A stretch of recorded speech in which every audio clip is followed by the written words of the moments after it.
पैसा वसूल is brought to you by BSE's Investor Protection Fund.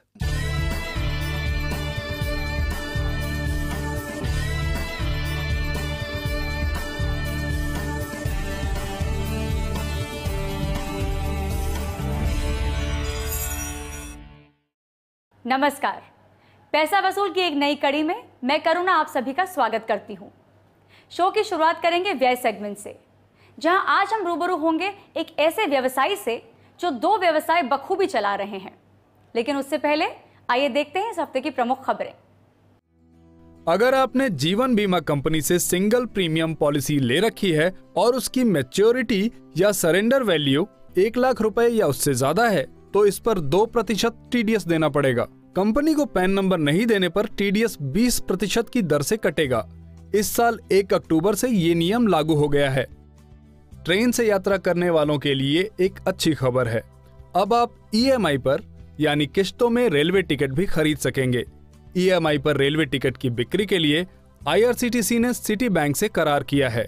EMI पर टिकटों की खरीद के लिए आपको कोई अतिरिक्त चार्ज नहीं देना होगा। इस योजना के तहत क्रेडिट कार्ड की जानकारी देने पर किश्त हर महीने IRCTC खाते में जाएगी और किसी भी टिकट का भुगतान 3 किश्तों में किया जा सकेगा। बैंकों के जिन ग्राहकों ने बार बार चिताए जाने के बावजूद अपने ग्राहक को जाने यानी KYC संबंधी जरूरतों का अनुपालन नहीं किया है, वे मुश्किल में पड़ सकते हैं। RBI ने बैंकों से कहा है कि ऐसे ग्राहकों के खाते पहले आंशिक तौर पर फ्रीज किए जाएं और बाद में बंद कर दिए जाएं। आइए मिलते हैं विलास तांडेल से और जानते हैं उनके सफर के बारे में। महाराष्ट्र के वेंगुर्ला गांव से मुंबई महानगर आए विकास तांडेल के पिता एक जाने माने संपादन कंपनी में काम कर रहे थे, जब उनकी कंपनी को स्ट्राइक की मार लगी और पूरे परिवार को गहरा धक्का लगा। पिताजी कंपनी का स्ट्राइक होने से पढ़ाई में हम लोग का बहुत इफेक्ट हो गया। कंपनी में स्ट्राइक होने से हमारे रिश्ते कोई भी थे, वो लोग ने हेल्प करना चालू किया था। उस टाइम वो हेल्प करते, मेरी माँ थोड़ी मोटी बिजनेस चालू किया था। बोला अभी इनसे अपन कहाँ इतना स्ट्राइक में लोग कहाँ तलक देंगे, तो लॉटरी का बिज़नेस चालू कर दिया था। उस टाइम छोटा मोटा करते करते जिनके हेल्प किया था उनका देना चालू किया। विकास के पिता के देहांत के बाद उन्होंने अपनी मां का हाथ बटाने के लिए छोटे मोटे काम करना शुरू कर दिया, लेकिन वे उनमें सफल नहीं हो सके। आखिरकार उन्होंने अपनी मां के कहने पर उनके लॉटरी के छोटे से बिजनेस को संभाल लिया। पिताजी गुजरने के बाद हमारे ऊपर बहुत बड़ा, मैंने फैमिली के ऊपर बहुत बड़ा टेंशन हो गया। माँ अकेली थी, वो भी छोटा मोटा मैंने लॉटरी संभालते थे।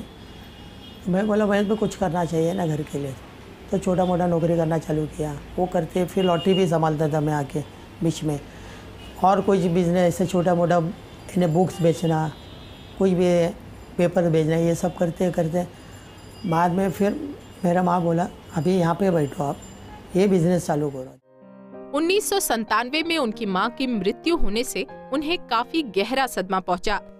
आज भी जब वे अपनी मां को याद करते हैं तो अपनी भावनाओं को लफ्जों में बयान करने में अक्षम होते हैं। विकास पिछले 40 सालों से लॉटरी का बिजनेस संभाल रहे हैं और अपने बच्चों के जन्म के बाद अपनी पत्नी की सहायता से उन्होंने एक छोटे सिरे से उपमा, पोहा और शीरा के स्टॉल के जरिए खाद्य उद्योग में भी कदम रखा है और आज दोनों उद्योग बखूबी संभालते हुए महीने के 15 से 20 हजार रुपए कमा लेते हैं। मेरे बच्चे हो गए, फिर मेरे को थोड़ा प्रॉब्लम आने लगा पढ़ाई के बारे में, यानी कि खर्चा पानी कम होने लगा। तो मैं बोला चलो मैं कुछ करती हूँ, और वैसे भी कुछ काम मेरे को नहीं था घर में, खाली खाना पकाना और यही चल रहा था। फिर थोड़ा थोड़ा मैं साड़ी का करने लगी। फिर उसमें थोड़ा सा मेरा यानी कि कंटिन्यू नहीं, थोड़ा दिवाली में लाना ऐसा, फिर अभी थोड़ा कंटिन्यू लाती है। महीने में 2-3 बार ऐसा, दिवाली में 2-3 बार जाती है। फिर हर महीना में जाती है साड़ी लाने सूरत में, सूरत से साड़ी लाती है और फिर इधर सेल करती है घर में ही। साड़ी के बिज़नेस में मेरे को 3-4 हज़ार रुपया फ़ायदा होता है, तो मैं जो निकलता है उतना मैं बच्चे लोग के पढ़ाई के इसमें डाल देती है। अपने बच्चों की हर ख्वाहिश को पूरा करने की मंशा रखने वाले विकास और वसुधा आज पोस्ट ऑफिस के साथ 2 जीवन बीमा पॉलिसी में भी 1200 रुपए प्रति माह निवेश कर रहे हैं, ताकि अपनी जरूरतों के लिए वे किसी के कर्जदार नहीं बन सके। मेरे लड़की को मैं मोबाइल मांगी थी, वो 10वीं के बाद मैं दे नहीं पाई। वो मेरे को बहुत बुरा लगा, क्या उसको मैं दे नहीं पा रही थी। मैं कर रही थी, मैं जब भी साड़ी का कर रही थी, लॉटरी का था, लेकिन मेरे को कर नहीं पाई, क्योंकि उसके लिए मैंने जो फीस के लिए मैंने 10वीं के लिए जो ट्यूशन रहता है उसके लिए मैंने कर्जा निकाला। तो वो निकालने के लिए मेरे को बच्चों को मैं ये सब बोल नहीं पा रही थी कि मैंने बेटा कर्जा निकाला है तो फिर वो देना पड़ेगा, तो मैं तेरे को भी मोबाइल नहीं ले सकती है। तो एक उसकी फ्रेंड आई, वो बोलने लगी क्या यहाँ जॉब है तो तू आ पाएगी क्या। तो 2-3 फ्रेंड्स लोग जॉब करने गए और फिर उसने अपने पैसे से वो मोबाइल ख़रीदा। तो वो मेरे को बहुत ये लगा कि अब पहली चीज़ कुछ किसी ने मांगा, सबके हाथ में मोबाइल था लेकिन उसके हाथ में नहीं था, तो उसने अपने पैसे से वो खरीदी।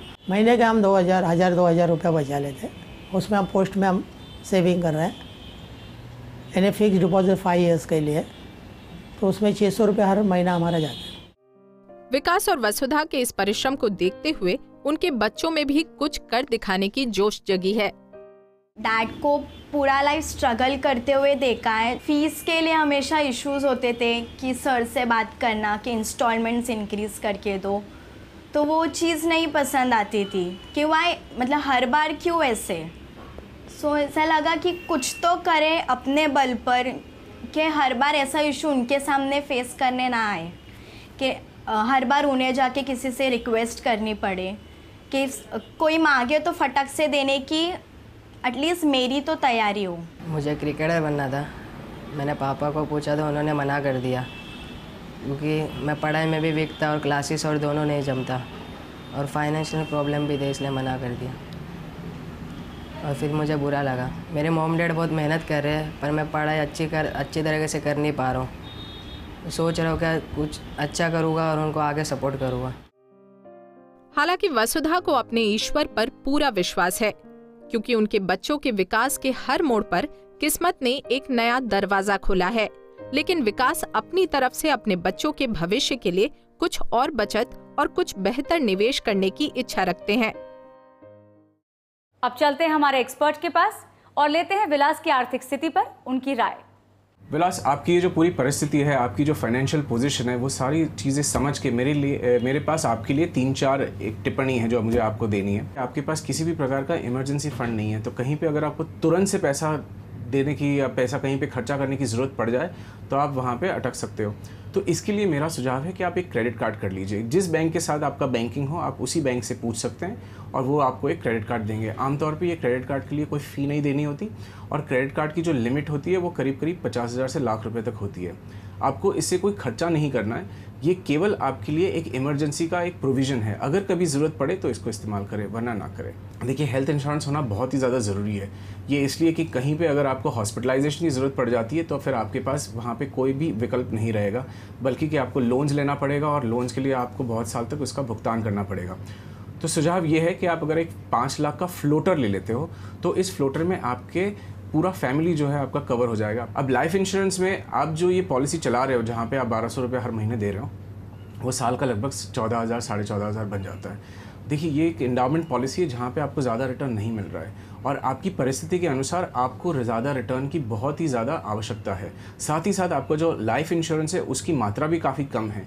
तो मेरा सुझाव ये है कि लाइफ इंश्योरेंस में आप कम से कम 10-15 लाख का एक टर्म प्लान ले लीजिए, जिससे आपका एक तो फ़ायदा ये हो जाएगा कि आपकी फैमिली के लिए सिक्योरिटी बढ़ जाएगी, और दूसरी चीज़ है कि यही 14-15 हज़ार का जो सालाना बजट है उसमें से काफ़ी पैसा बच जाएगा, जिसका आप SIP के माध्यम से फ़ंड जमा कर सकते हो। अगर कोई 600 रुपया आपकी तरह 20 साल तक पोस्टल डिपॉजिट में करता रहे, हर 5-5 साल की स्कीम के हिसाब से, तो 20 साल में आप करीब 3.25 से 3.5 लाख, 3.25-4 लाख के आसपास पैसा जमा कर लेंगे।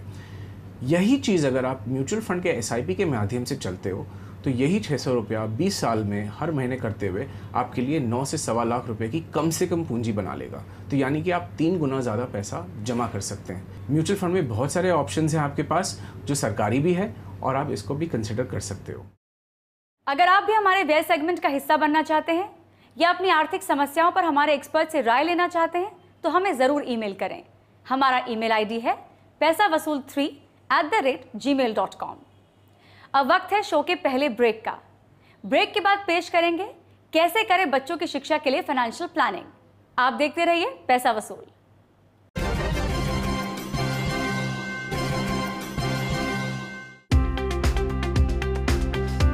India's most trusted exchange, BSE. Experience the new.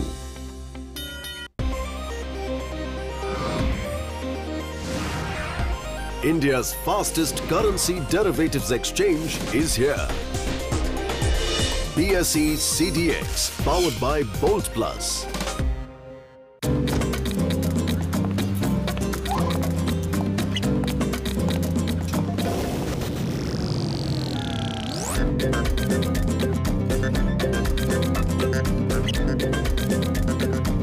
Trade on the fastest exchange in India. BSE. Experience the new. To benchmark against Sensex is to benchmark against 30 best Indian companies. I am Dinesh Thakkar. I am associated with BSE since 1987. Come, feel the financial pulse of the nation. S&P BSE Sensex, India's index, the world tracks. Increase your playing field. Introducing S&P BSE 100, India's most broad-based derivatives traded index.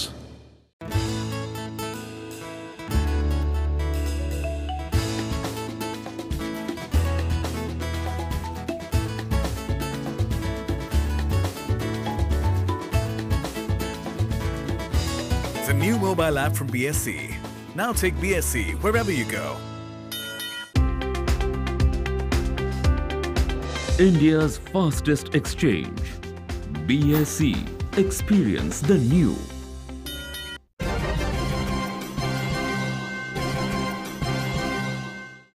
Break के बाद स्वागत है आपका। पिछले episode में हमने आपको दिखाया जल्द माता पिता बनने वाले दंपत्ति को किस तरह करनी चाहिए फाइनेंशियल प्लानिंग।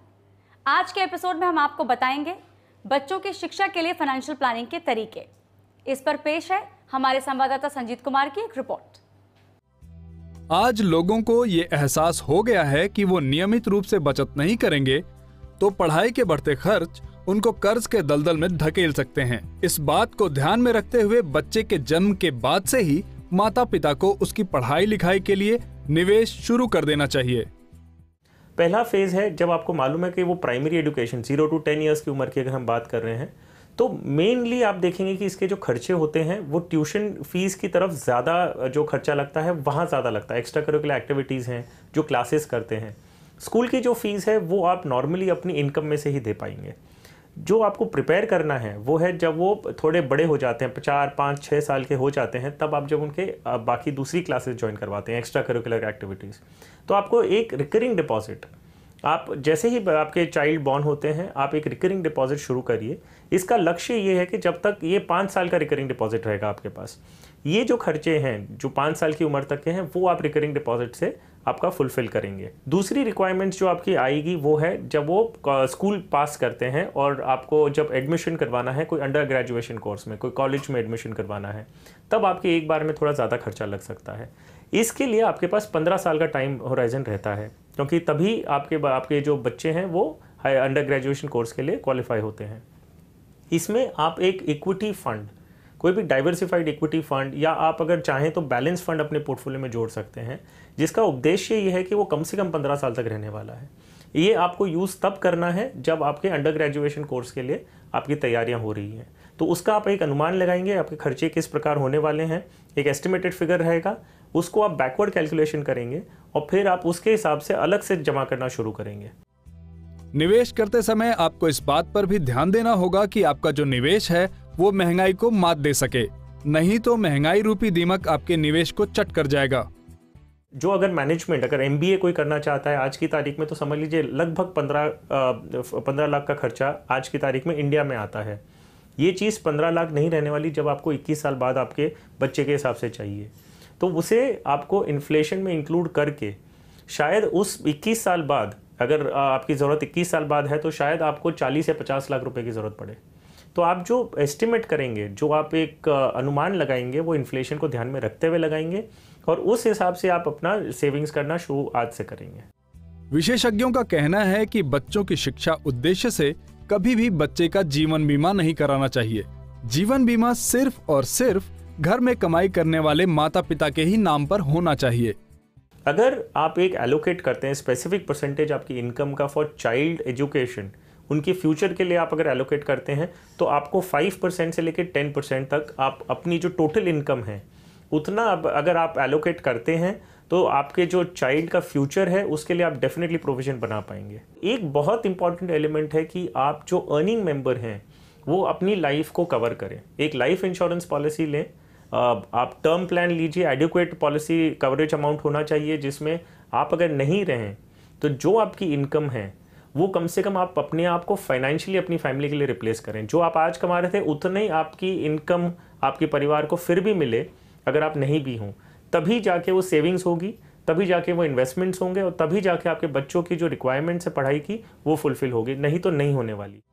जानकार कहते हैं कि लोगों को बच्चा कितने साल का है और लक्ष्य की प्राप्ति के लिए कितना समय बाकी है, इस बात पर ध्यान दिए बिना बच्चे के जन्म के बाद से ही निवेश करना शुरू कर देना चाहिए। प्रोफेशनल कोर्स करके काम या बिजनेस करने वाले लोगों की आय नियमित और अच्छी होती है, लेकिन उन्हें भी फाइनेंशियल प्लानिंग की आवश्यकता होती है। उनके लिए किस तरह की होनी चाहिए फाइनेंशियल प्लानिंग, बता रहे हैं हमारे expert PH Ravi Kumar. Professionals के लिए जिनको कुछ एक्सपीरियंस हुआ हो और उनकी आमदनी एक स्थिर लेवल पर है, उनके लिए मैं ये कहूँगा कि अगले 1 साल इमरजेंसी के लिए जो रकम चाहिए उसको आप बैंकों में रखिए फिक्स डिपॉजिट के तौर से, ताकि जब कभी चाहे उसको निकाल पाए। दूसरी है कि बच्चों की एजुकेशन के लिए एक इंश्योरेंस पॉलिसी लें, और तीसरा खुद की लाइफ इंश्योरेंस लें। ये तीनों तो एकदम मस्ट है, ज़रूर करना चाहिए।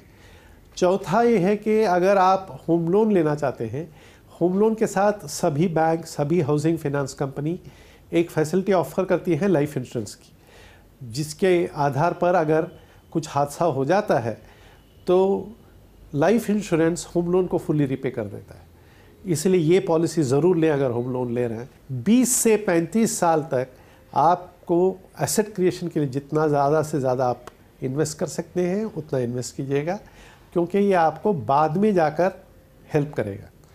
वो एसेट खुद आपको सिक्योरिटी के तौर से लिक्विडिटी रेज करने में मदद करेगा। मैं तो इसीलिए जो स्टेडी इनकम फैमिलीज़ हैं उनके लिए कहूँगा, इमरजेंसीज़ के लिए एक रकम बैंकों में, एक लाइफ इंश्योरेंस पॉलिसी बच्चों की पढ़ाई के लिए, खुद के लाइफ के लिए होम लोन में लाइफ इंश्योरेंस के साथ, और ऑटो लोन तभी जब रनिंग एक्सपेंसेस आपके हद में हो। उन निवेशक जिनकी उम्र 35 या उससे ज़्यादा हो, क्योंकि उनकी फैमिली रिस्पॉन्सिबिलिटीज़ काफ़ी हद तक रहेंगी, उनसे मैं कहूँगा कि वो इक्विटी इन्वेस्टमेंट्स की तो और कुछ ध्यान दें, खास करके सिस्टमेटिक इन्वेस्टमेंट प्लान के आधार पर, और सिर्फ ब्लू चिप इन्वेस्टमेंट्स की तरफ, ताकि इन्वेस्टमेंट सेफ रहें और कुछ रिटर्न्स रहें और इन्वेस्टमेंट्स काफ़ी अरसे तक रहें।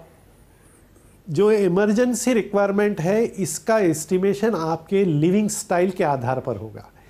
उस आधार पर खास करके हेल्थ के तरफ से 1 लाख, 2.5 लाख, 1.5 लाख जितना रकम चाहिए वो आप धीरे धीरे जोड़ते बैंकों में ही रखिएगा, ताकि इसको आप जब भी ज़रूरत पड़े आप उसको निकाल सकें। अगर आपको लगता है कि आप इन्वेस्ट करने के बाद 1.5, 2, 2.5 साल तक उसको इस्तेमाल करने की ज़रूरत नहीं पड़ी, तो आगे चलकर जो भी इंक्रीमेंटल सरप्लसेस आ रही हैं आप उनको अगले स्कीम्स में डाल सकते हैं। इन फैमिलीज़ के लिए ज़रूर पब्लिक प्रोविडेंट फंड में इन्वेस्टमेंट करना मैं स्ट्रांगली रेकमेंड करूँगा। अब लेते हैं एक छोटा सा ब्रेक के बाद हमारे दूसरे सेगमेंट आय में हम आपको मिलाएंगे 2 ऐसे युवा उद्यमी से जो पढ़ाई के साथ साथ व्यवसाय भी कर रहे हैं। देखते रहिए पैसा वसूल।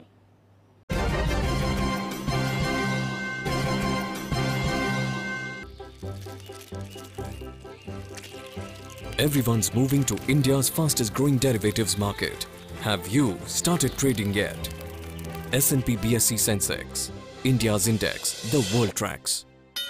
Sensex is sensational. Is the darling of everyone. I am Vallabh Bhansali. I've been associated with the BSE since 1981. Come, feel the financial pulse of the nation. S&P BSE Sensex, India's index, the world tracks.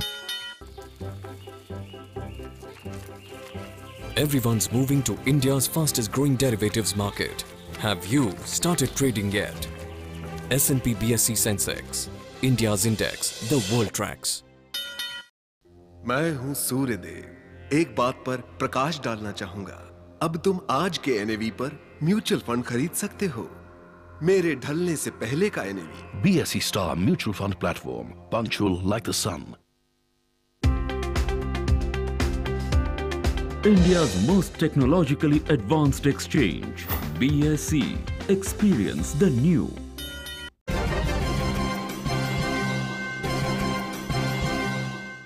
किसी भी त्योहार अथवा anniversaries, birthdays आदि में अक्सर तोहफे दिए जाते हैं।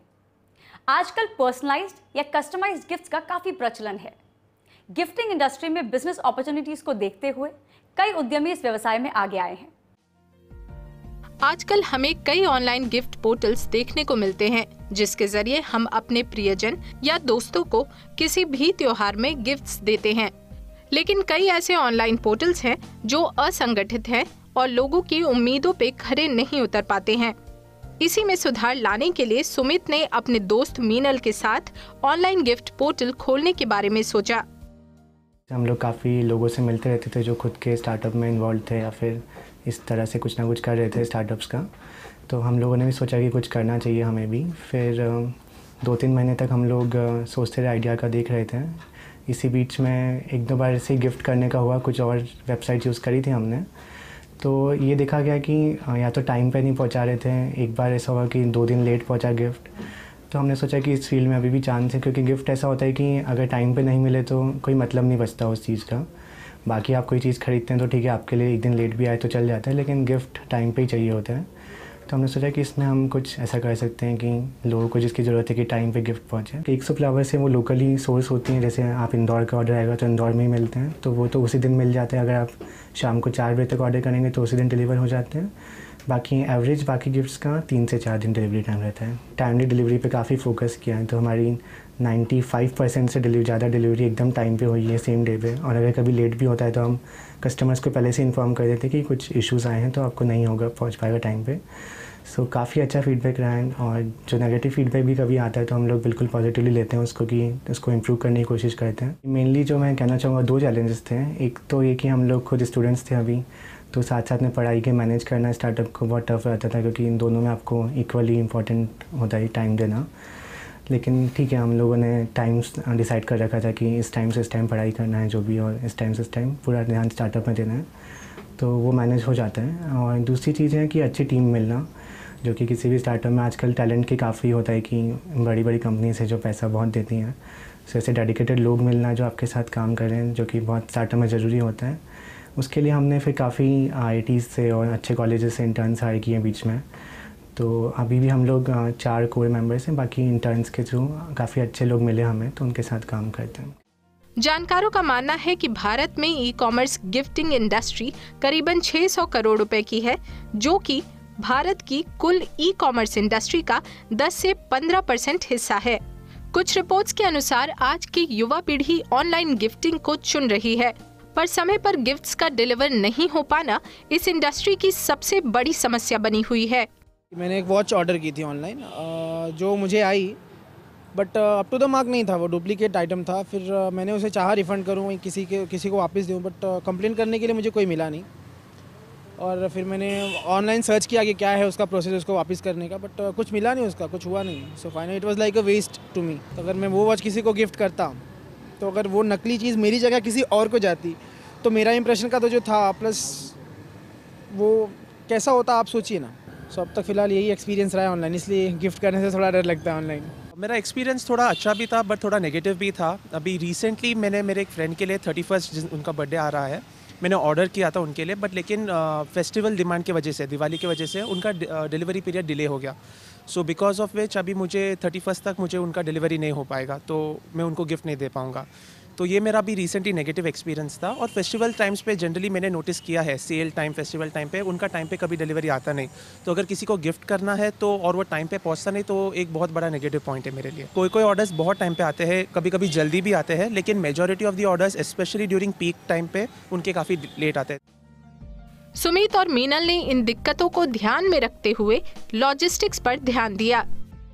हम लोग खुद से लॉजिस्टिक्स नहीं देखते हैं, हमारे पार्टनर्स ऑल ओवर इंडिया हैं। सो वही जैसे ही कस्टमर का कोई ऑर्डर आता है तो हम लोग उन्हें फॉरवर्ड कर देते हैं एंड वही फिर डायरेक्टली कस्टमर को शिप करते हैं। कोई भी अगर गिफ्ट ख़राब पहुंचता है या कस्टमर ने जैसे ऑर्डर किया था जैसा वेबसाइट में लिखा हुआ वैसा नहीं पहुंचता है तो हमारे जितने भी पार्टनर्स हैं उनसे एग्रीमेंट है कि वो फुल रिफ़ंड देंगे या तो उस चीज़ का, या फिर अगर वो सेम चीज़ स्टॉक में है या बन सकती है तो कस्टमर को वापस वैसा का वैसा नया पीस भेजेंगे। कुछ ही दिनों में हम लॉन्च करने वाले वीडियो डिलीवरी मुंबई में, तो आपका गिफ्ट जब डिलीवर होगा मुंबई में तो आपका वीडियो साथ में लाइव होगा, तो आप घर बैठे देख सकते हैं आपका गिफ्ट डिलीवर होते हुए, जो कि काफ़ी इंपॉर्टेंट होता है ना कि आप एक्सप्रेशंस देखें आपके लव्ड वन का, सरप्राइज़ जो होता है।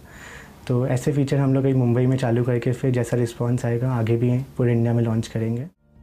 ऑनलाइन पोर्टल्स शुरू करने के लिए कुछ बातों पर ध्यान देना बेहद ज़रूरी है। सच हमने पहले रजिस्टर कराई थी company, so private limited registration कराया था हमने, एंड उसके बाद आपको होस्टिंग लेनी होती है ऑनलाइन। सो आप कोई भी अच्छे होस्ट होते हैं, काफ़ी सारे सर्विस प्रोवाइडर्स हैं, आप उस पर होस्ट करवा लीजिए एंड उसके बाद आप जो फिर जैसे आपको डेवलप करना है वेबसाइट को, ऐसा बहुत लंबी प्रोसेस नहीं है। प्राइवेट लिमिटेड भी 1 महीने में रजिस्ट्रेशन हो गया था, सो उसके बाद कोई प्रॉब्लम नहीं है आज तक।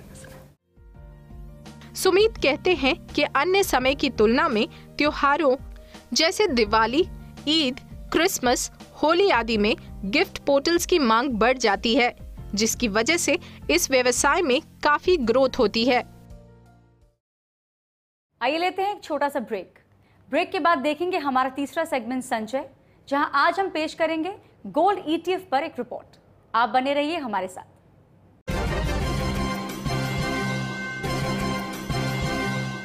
The new mobile app from BSC. Now take BSC wherever you go. BSC CDX, powered by Bolt Plus. Mood of the nation is always in tandem with Sensex. I am Ketan Marwadi and have been associated with BSC since 1990. Come, feel the financial pulse of the nation. S&P BSC Sensex, India's index, the world tracks. Losing a lot on transaction fees? Become a member of the BSC and pay 99% less. BSC, experience the new. Everyone's moving to India's fastest growing derivatives market. Have you started trading yet? S&P BSC Sensex, India's index, the world tracks.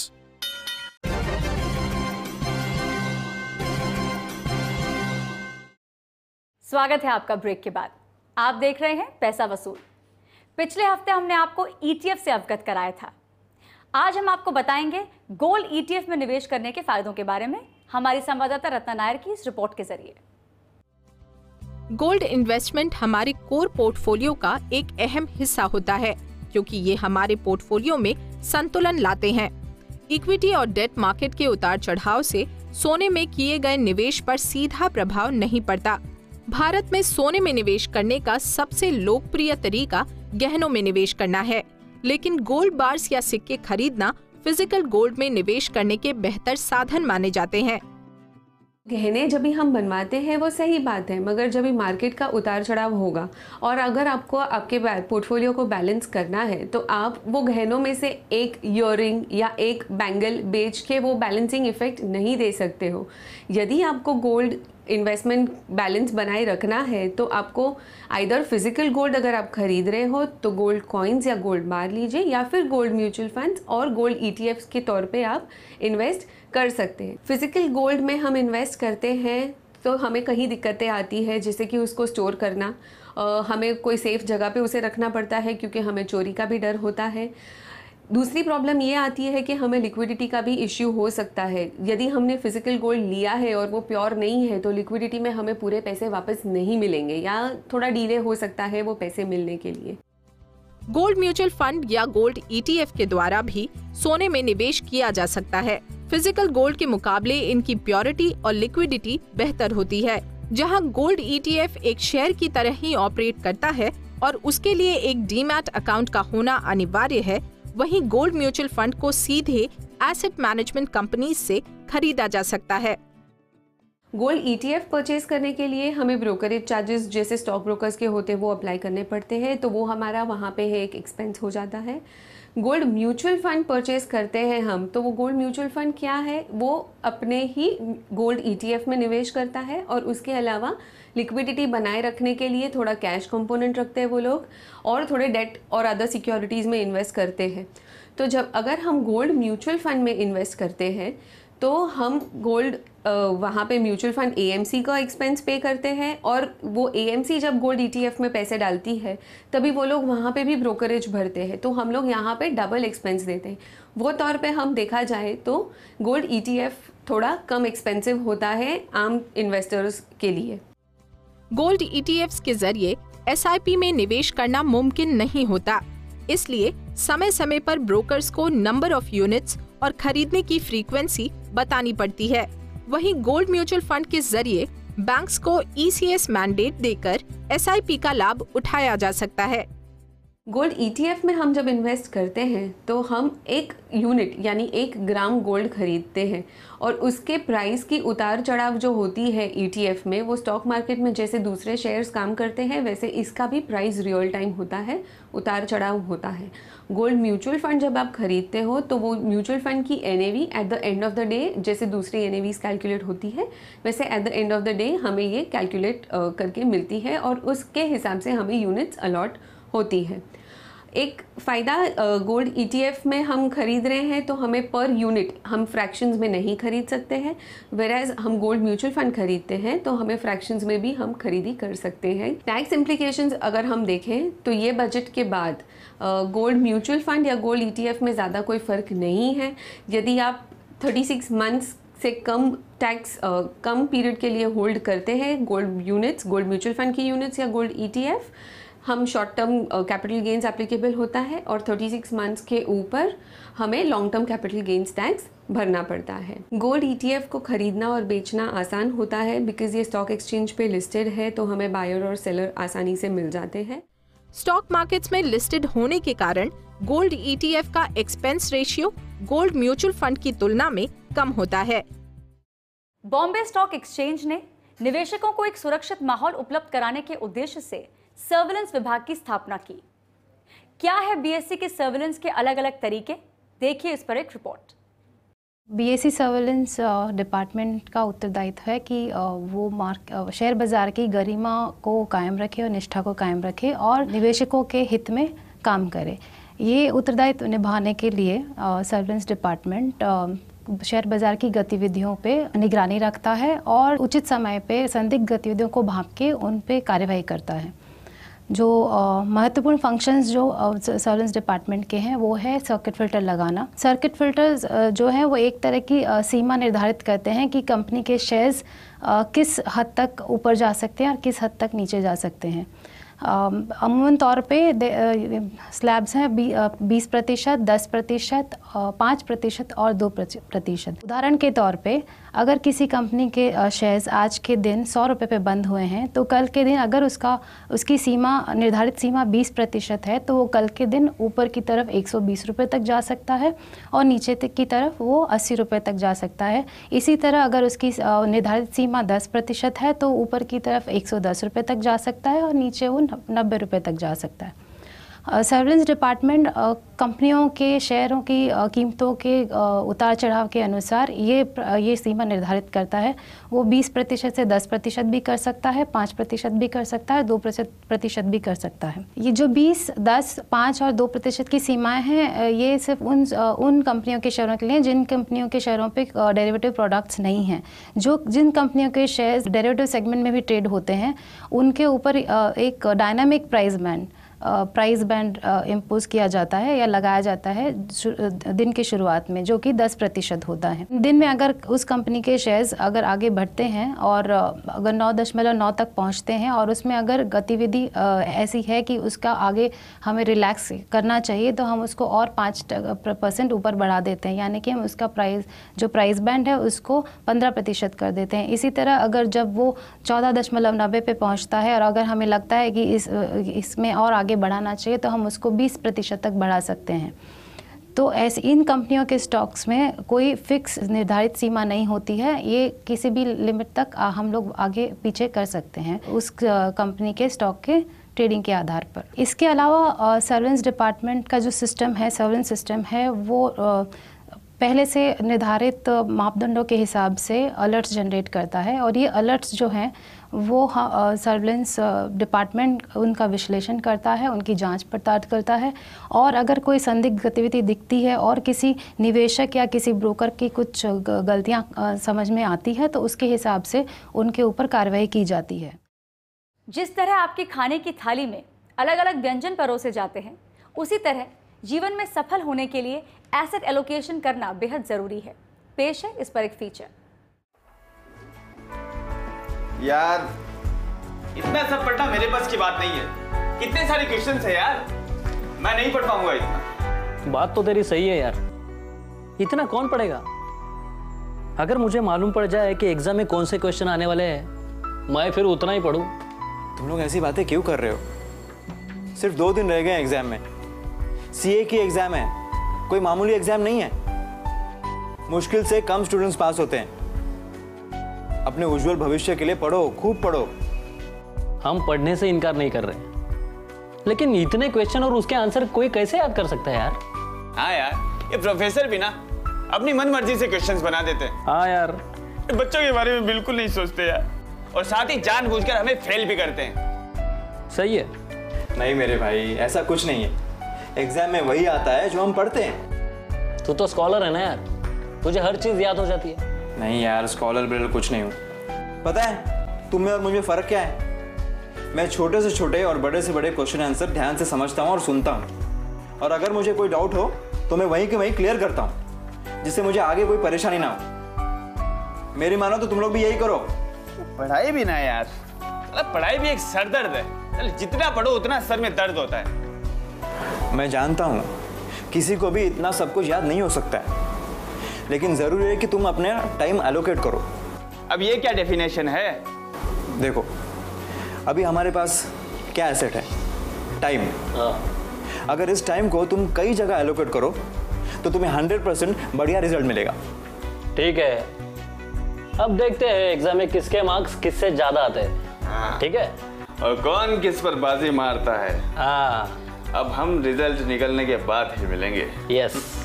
उस दिन का तो मुझे बेसब्री से इंतजार है।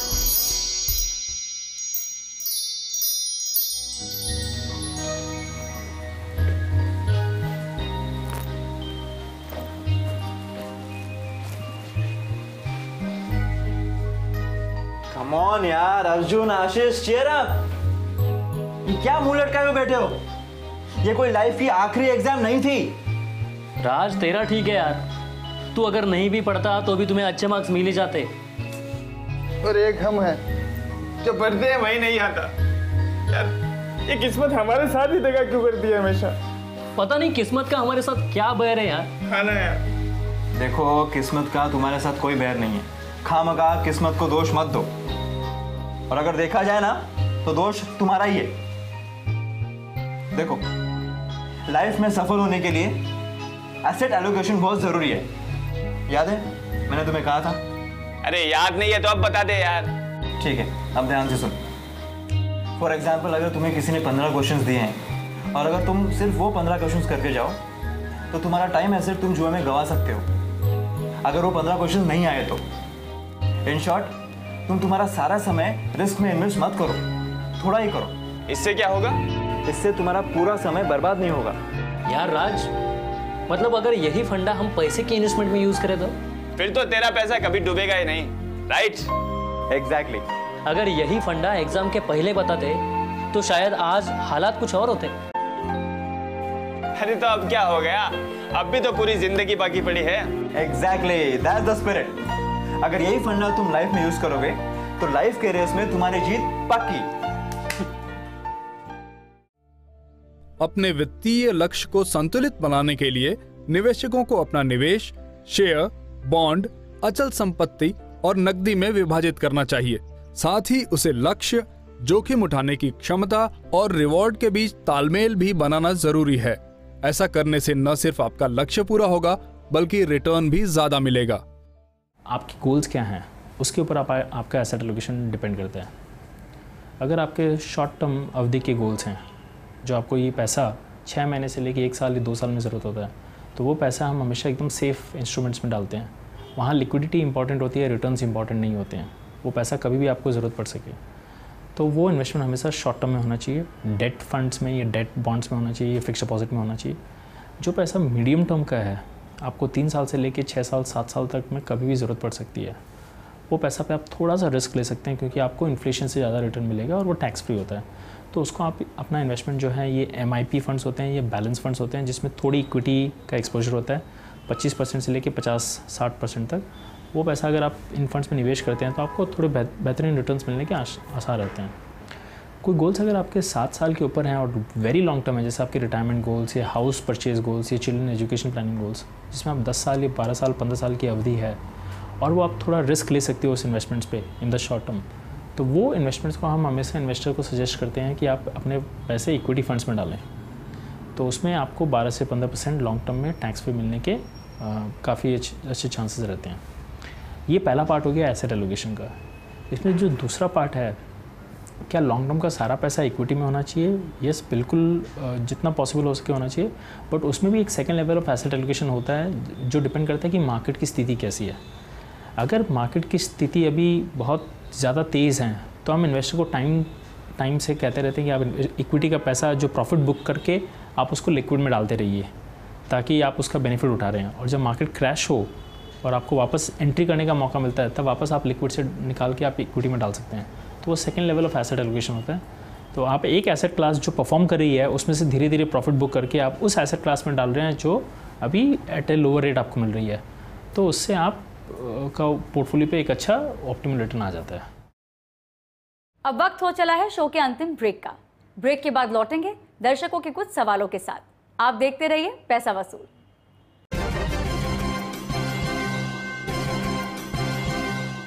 When the Sensex is up, you find a smile on every face. I'm Deven Choksi, member of BSE since last 33 years. Come, feel the financial pulse of the nation. S&P BSE Sensex, India's index, the world tracks.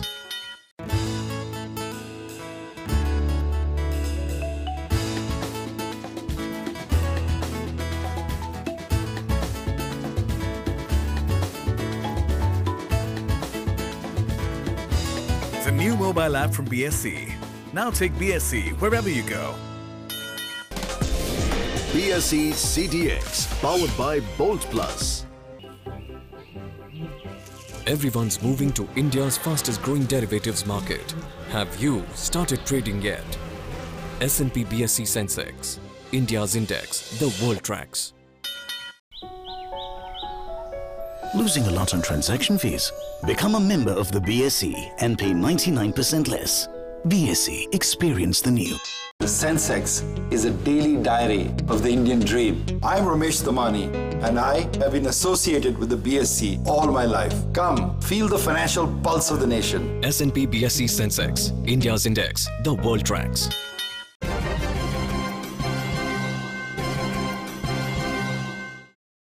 Welcome back. आप देख रहे हैं पैसा वसूल। आज के इस सवाल आपके सेगमेंट में हमारे संवाददाता संजीत कुमार आपको लेके चल रहे हैं हमारे एक्सपर्ट के पास, जहां वे दर्शकों द्वारा पूछे गए कुछ सवालों के जवाब देंगे। हमारे सवाल आपके सेगमेंट में दर्शकों के सवालों का जवाब हमारी एक्सपर्ट पूनम रुंगटा देंगी। पूनम जी, पहला ईमेल संत जी का है। संत जी अब फिलहाल 32 साल के हैं। वो 8 लाख रुपए निवेश करना चाहते हैं ताकि उनको नियमित आय हो सके। इसके साथ ही वो अपना एक पोर्टफोलियो भी बनाना चाहते हैं। देखिए, पोर्टफोलियो बनाने के लिए 2 एसेट क्लास हैं प्राइमरीली, एक है डेट और एक है इक्विटी। यानी जब हम दोनों एसेट क्लास में इन्वेस्ट करते हैं तो एक उन दोनों के इन्वेस्टमेंट को मिला जुला के एक पोर्टफोलियो बनाते हैं। अब कौन से एसेट क्लास में कितना इन्वेस्टमेंट होना चाहिए ये डिपेंड करता है 2 चीज़ों पे, एक आपकी एज पे और एक आपके रिस्क प्रोफाइल, यानी आप कितना मार्केट का जोखिम उठा सकते हैं और आपके नीड्स क्या हैं। और ये सब डिपेंड करता है आपकी एज के। जो यंग इन्वेस्टर होता है वो इक्विटी एसेट क्लास में ज़्यादा इन्वेस्ट कर सकता है क्योंकि उसके पास टाइम होराइजन लंबा है, यानी उसके वर्किंग स्पैन, उसका रिटायरमेंट एज में काफ़ी वक्त है। तो संत जी की एज 32 ईयर्स है और जो मौजूदा हालात में देखें तो एटलीस्ट 60 ईयर्स तक हर इंसान काम करता है।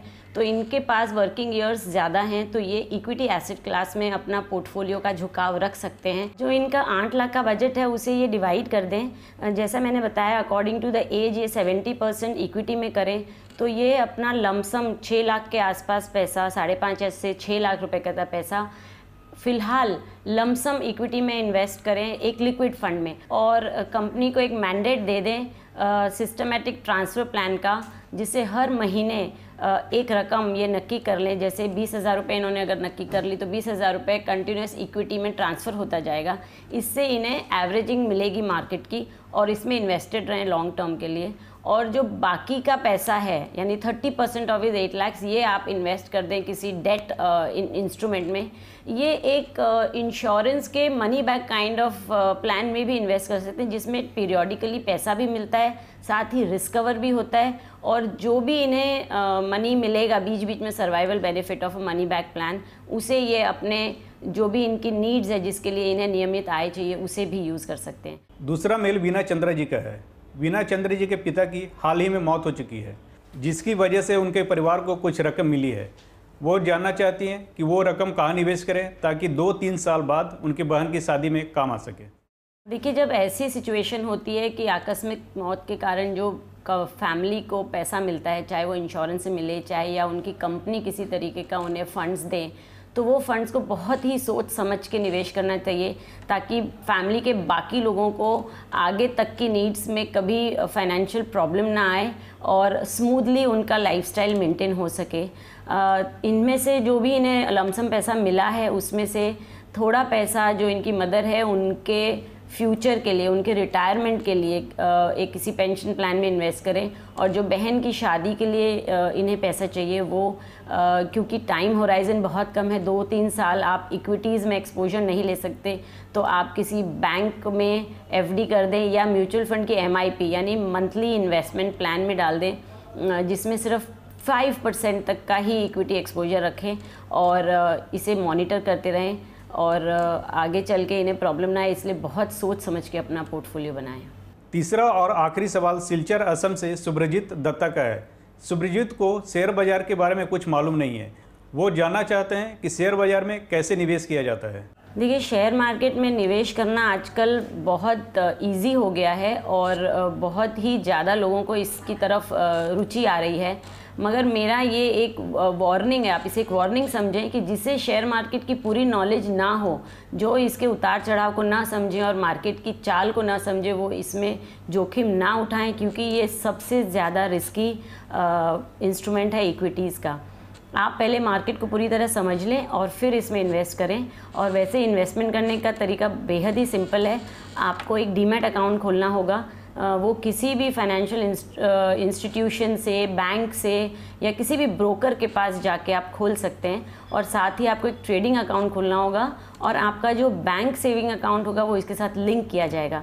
यानी कोई भी चीज़ के लिए आपको रोज़मर्रा में डॉक्यूमेंटेशन करने की ज़रूरत नहीं, ये सब वन टाइम होगा, और बाद में ये तीनों अकाउंट लिंक हो जाएंगे। उसके बाद आप जैसे भी इंस्ट्रक्शन देंगे, आप चाहें तो ऑनलाइन दे सकते हैं या चाहे तो ब्रोकर के थ्रू कर सकते हैं, आपका शेयर डीमैट पे ही लिया और बेचा जाएगा। मगर मेरी ये सुब्रजीत को ये एक राय रहेगी कि आप डायरेक्ट म्यूचुअल फंड में इन्वेस्ट करें instead of equity share market. इससे 2 फ़ायदे होंगे, एक तो आपको टेंशन नहीं रहेगा कि कौन सा शेयर आपको लेना और बेचना है, और दूसरा आपका पैसा सुरक्षित हाथों में होगा। म्यूचुअल फंड ऐसे फंड मैनेजर्स से मैनेज होता है, वो लोग एक्सपीरियंस रहते हैं ये शेयर लेने और बेचने में, और इनके पास मार्केट की एक्सपर्टीज़ होती है और मार्केट की पूरी नॉलेज होती है, जिससे आपका पैसा सुरक्षित रहता है। म्यूचुअल फंड में इन्वेस्ट करना भी काफ़ी सिंपल है। आपको एक वन टाइम कंप्लायंस करना होगा, जिसे KYC कंप्लायंस कहते हैं, नो योर कस्टमर कंप्लायंस, जिसमें आपको कोई भी एक म्यूचुअल फंड कंपनी के ऑफिस में जाके या कैंप्स के ऑफिस में जाके आपको अपना रेसिडेंस प्रूफ, अपना फ़ोटोग्राफ और एक पैन कार्ड सबमिट करना होगा। ये वन टाइम एक्टिविटी है। उसके बाद आप डायरेक्ट चाहें तो ऑनलाइन खुद से, या फिर आप किसी भी ब्रोकर के थ्रू म्यूचुअल फंड में इन्वेस्ट कर सकते हैं। म्यूचुअल फंड बहुत सारे तरीके के होते हैं, कौन से म्यूचुअल फंड में इन्वेस्ट करना चाहिए, ये सब आप कोई किसी प्रोफेशनल की हेल्प ले सकते हैं और इसमें आप फ़ायदा उठा सकते हैं शेयर मार्केट का, better than going through direct equities. चुनावी मौसम बैनर्स, पैम्फलेट्स, कार्ड्स और पोस्टर्स बनाने वाले व्यापारियों के लिए खासा फायदेमंद रहता है। हमारी संवाददाता गरिमा दास द्वारा पेश है इस पर एक फीचर। दिन शुरू होने से लेकर रात तक हमें दिन भर अनगिनत बैनर्स, पोस्टर्स और होर्डिंग्स देखने को मिलते हैं। अन्य समय की तुलना में हमें इलेक्शन के दौरान गली, नुक्कड़ और स्टेशन पर कई सारे उम्मीदवार के होर्डिंग्स और फ्लेक्स आदि दिखाई पड़ते हैं। चुनावी मौसम में उम्मीदवार अपने पसंद के हिसाब से भिन्न प्रकार के डिजाइन्स बनवाते हैं। इससे डिजाइन्स और पेंटिंग्स के क्षेत्र में काफी स्कोप आई है। पहले जहां लोग अपने हाथों से पोस्टर्स, बैनर्स और होर्डिंग्स बनाते थे, आजकल नई टेक्निक की वजह से इनमें कई सुधार आई है। पहला मैं हाथ से बैनर बनाता था, हाथ से पेंटिंग करता था। अभी वो जैसा ज़माना आ गया ऐसा डिजिटलाइजेशन हो गया। अभी सब डिजिटल में बनता है, फ्लेक्स में बनता है और उसमें क्या होता है तुरंत मिलता है। पहले तो पेंटर लोग थे, वो हाथ से पेंटिंग करते थे, साइन बोर्ड बनाते थे, क्लॉथ बोर्ड बनाते थे जो कपड़े पे रहता था। उसके बाद क्या हुआ कि ये मशीन आई अभी, तो उनके भी डिज़ाइन्स होते हैं, वो कंप्यूटर पे अलग अलग सॉफ्टवेयर्स में ऐसे बना देते हैं। पैम्फलेट्स बांटने से लेकर होर्डिंग्स तक कई सारे लोग इस उद्योग से जुड़े हुए हैं और इनसे उनका घर भी चलता है। मशीन आई है, ये सब फील्ड आई है, तो उसके पीछे क्या होता है कि डिज़ाइनर्स अलग रहते हैं, ऑपरेटर अलग रहते हैं, फिर बाहर अगर होर्डिंग लगाना है तो माउंटिंग वाले अलग रहते हैं। तो एक कुल मिला के एक ऑफिस में कम से कम 20-25 लोगों का टीम बन जाता है। हमारे लड़के लोग रहते हैं, उनको हर घर में हर उम्मीदवार का पोस्टर बांटना, हैंडबिल बांटना, ब्रोशर बांटना और रात को बैनर बनाना, फिटिंग करना जगह जगह पे, ऐसा बहुत सारा काम मिलता है और अच्छा काम होता है। हमारा एक वो सीज़न ही रहता है, इलेक्शन आएगा तो सब लोग खुश होता है। बैनर्स जो बांटता है लड़का लोग, उसको डेली का मतलब दर दिन का 300-400 रुपये पर डे मिलता है। होर्डिंग बनाने वाले उसको फिटिंग जो करता है उसको 400-500 रुपये मिलता है। और ट्रांसपोर्टेशन जो है टेम्पो भाड़ा, उसको रात का 1,500-2 हज़ार तक जैसा एरिया है उस हिसाब के ट्रांसपोर्टेशन होता है। और प्रिंट वाले को मिलता है ऐसा मटेरियल, इंक वगैरह मेंटेनेंस जाके 1-2 रुपये स्क्वायर फुट उसके पीछे भी उनको मिलता है। डिज़ाइन, हर डिज़ाइन का चार्जेस अलग होता है, 300, 400, 500, जितना टाइम डिज़ाइन को देता है अपन उतना वो डिज़ाइन में मिलता है। न्यू टेक्निक्स, डिजाइन्स और डेवलपमेंट की वजह से न सिर्फ इस क्षेत्र में सुधार आई है, बल्कि कई बेरोजगारों के लिए ये आय का एक स्रोत भी है। स्वच्छ पानी के सेवन की अहमियत से आज हर कोई वाकिफ है और इसीलिए बाजार में अनगिनत वाटर प्यूरिफायर्स भी उपलब्ध हैं। लेकिन केवल वाटर प्यूरिफायर इंस्टॉल करना ही काफ़ी नहीं है, नियमित रूप से उसकी मेंटेनेंस भी बेहद ज़रूरी है। हमारी संवाददाता रत्ना नायर आपको बता रही हैं कि वाटर प्यूरिफायर के इंस्टॉलेशन के बाद किन बातों पर ध्यान देना चाहिए। पेयजल यानी ड्रिंकिंग वाटर की स्वच्छता की अहमियत से आज हर कोई वाकिफ है और इसके मद्देनजर बाजार में विभिन्न तरह के जल संशोधन यंत्र यानी वाटर प्यूरिफायर्स उपलब्ध हैं। वाटर प्यूरिफायर्स की स्थापना तो आज एक आम बात है, लेकिन लोगों में उनके संरक्षण के बारे में जागरूकता कम है। वाटर प्यूरिफायर फिक्स करने के बाद आपको कंपनी 3 से 4 सर्विसेज देती है। अब क्या होता है कि जब 1 साल कंप्लीट हो जाता है, कंपनी ने आपको 3 से 4 सर्विसेज दे दी, दूसरे साल में हमें एक ऑप्शन होता है, AMC कहा जाता है उसको, वो होता है एनुअल मेंटेनेंस कॉन्ट्रैक्ट। ये या तो आप उसी कंपनी को आप दे सकते हो या तो फिर आप किसी और सर्विस प्रोवाइडर को दे सकते हो। इससे आपको फ़ायदा ये होता है कि आपका जो मशीन है उसका मेंटेनेंस हर 3 महीने में रेगुलर होता रहेगा और इससे आपका मशीन पर लोड नहीं आता है और उसका लाइफ बढ़ जाता है। बाजार में UF, UV और RO किस्म के वाटर प्यूरिफायर्स उपलब्ध हैं, जिनमें से UV और RO फिल्टरेशन आज ज्यादा प्रचलित है। इनमें से सही वाटर प्यूरिफायर का चुनाव करना बहुत जरूरी है।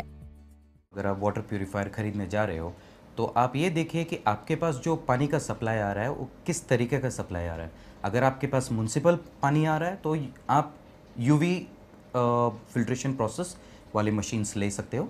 अगर आपके पास बोरिंग का पानी आता है या तो वाटर टैंकर से आता है या तो फिर कुएं का पानी आता है, तो फिर मैं आपको ये राय दूंगा कि आप रिवर्स ऑस्मोसिस वाले सिस्टम वाले वाटर प्यूरिफायर्स को आप लगवा लीजिएगा, क्योंकि ये दोनों में प्रोसेसिंग अलग है। अन्य उपकरणों की तरफ वाटर प्यूरिफायर्स का भी नियमित मेंटेनेंस करना अनिवार्य है। आपके प्यूरिफायर के अनुसार उसके रखरखाव करने की विधि से अवगत रहें। खोलिए मशीन को, उसके अंदर 2 कैंडल होता है, उसको निकालिए, नल के नीचे आप कंप्लीटली क्लीन कीजिए। ध्यान रखिए उसमें डिटर्जेंट ना यूज़ कीजिएगा, सिर्फ प्लेन वाटर में आप उसको रनिंग वाटर में क्लीन कीजिए और उसको रीफिट कर दीजिए। इससे भी आपका वाटर प्यूरिफायर का जो लाइफ है वो बढ़ सकता है। अब जो आरओ सिस्टम है, आरओ सिस्टम में भी कैंडल्स होते हैं, लेकिन इसमें कुछ एडिशनल कार्बन फिल्टर्स वगैरह होते हैं जो हम खुद नहीं कर सकते, उसके लिए आपको टेक्नीशियन को बुलाना ही होगा। लेकिन यहाँ पर भी अगर आप आरओ सिस्टम में भी जो कैंडल्स है, अगर आप उसको टाइम टू टाइम अगर आप खुद सर्विस करते हो तो डेफिनेटली आपका वहाँ पर भी पैसा बच सकता है। टेक्नीशियन का नॉर्मल चार्जेस 350 रुपये से लेके 400 रुपये तक होता है। अगर आपको कैंडल्स चेंज करना है तो उसके चार्जेस 300 से लेके 350 तक हो सकता है, और ये वेरी भी होता है क्योंकि सर्विस प्रोवाइडर और कौन से कंपनी का है उसके ऊपर वेरी होता है। अगर आपके पास आरओ फिल्टर है तो इसके चार्जेस थोड़े ज़्यादा होंगे।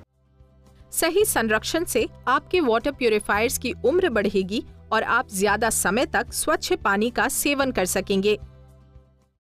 हमारा आज का एपिसोड आपको कैसा लगा हमें ज़रूर बताएं। हमारा ईमेल आईडी है paisavasool3@gmail.com। आप हमें इस पते पर लिख भी सकते हैं। पैसा वसूल, 3rd फ्लोर, आदेश्वर आर्केड, अंधेरी कुर्ला रोड, अंधेरी ईस्ट, मुंबई 400093, इंडिया, TVC। अगले हफ्ते ऐसी ही जानकारियों और खबरों के साथ एक बार फिर से हाजिर होंगे। तब तक के लिए पैसा वसूल की पूरी टीम को दीजिए इजाजत। नमस्कार।